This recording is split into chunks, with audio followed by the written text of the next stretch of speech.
This essay example, as well as thousands of others, is available in text format on our website for free and without registration. Simply Google Ivy Panda Free Essays.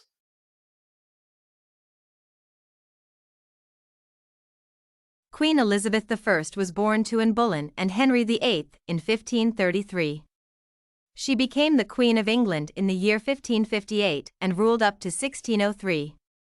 She was an influential leader, and her reign put England on the road to becoming a global political and economic power. Her decision not to marry was due to political reasons, and she influenced arts and religion. The Queen never got married, despite the many marriage proposals that she received.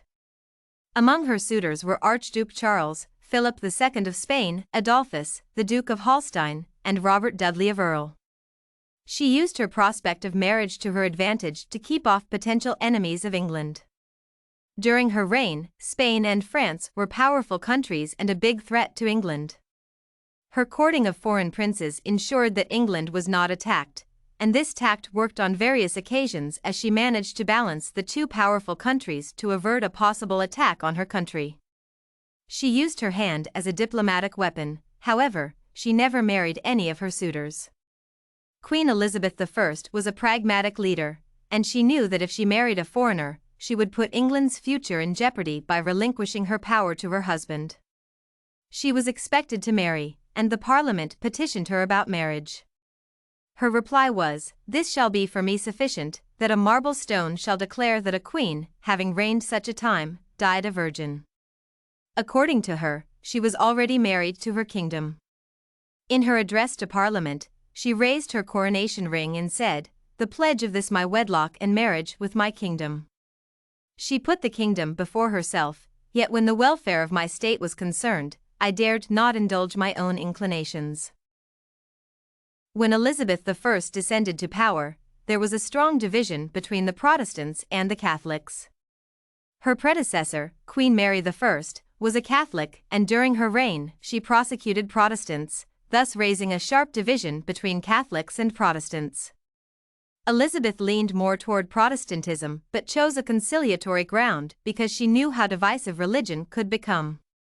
Elizabeth finally had to settle the church position in England. Retaining Catholicism was not politically viable. She established the Church of England, but the religious conflicts continued as Catholics and Puritans attacked it.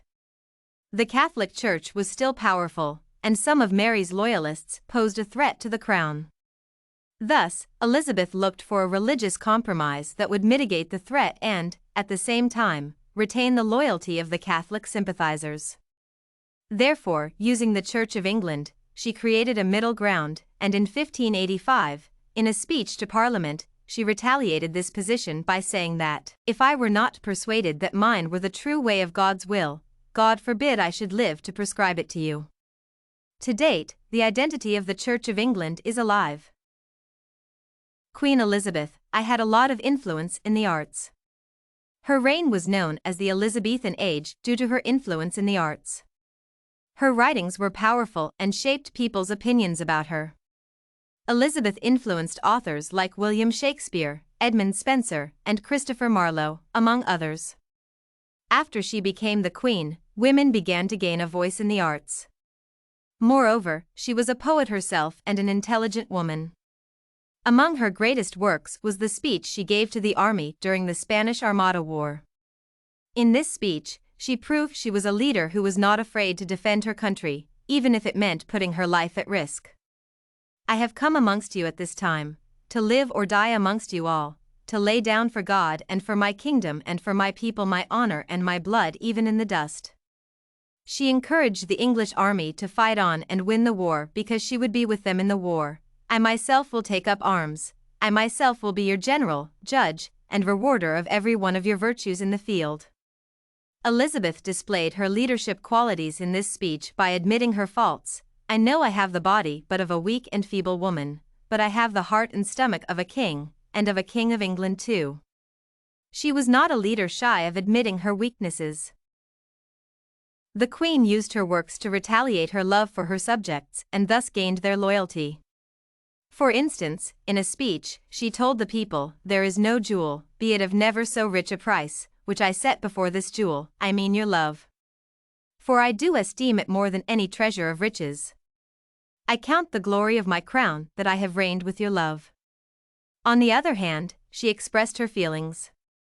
For instance, in the poem on Monsieur's departure, she writes, "I grieve and dare not show my discontent. I am and not, I freeze and yet am burned, concluding, or let me live with some more sweet content, or die and so forget what love e'er meant." This shows her sorrow because of her disappointment in love. More importantly, through her works, Queen Elizabeth communicated with her subjects and gained popularity. Queen Elizabeth I remains one of the greatest monarchs in England's history. During her rule, there was peace at home and abroad. She managed to maintain England's stability.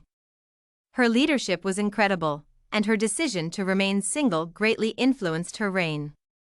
The Church of England today is proof of her influence on religion. Moreover, the artists document her influence on the arts, and she came across as a passionate queen who cared about the welfare of her subjects above all else, just as a good leader should.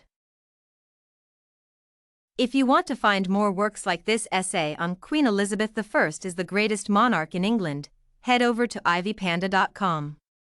It has a collection of free samples with thousands of submissions covering virtually all academic subjects. No registration required to access it.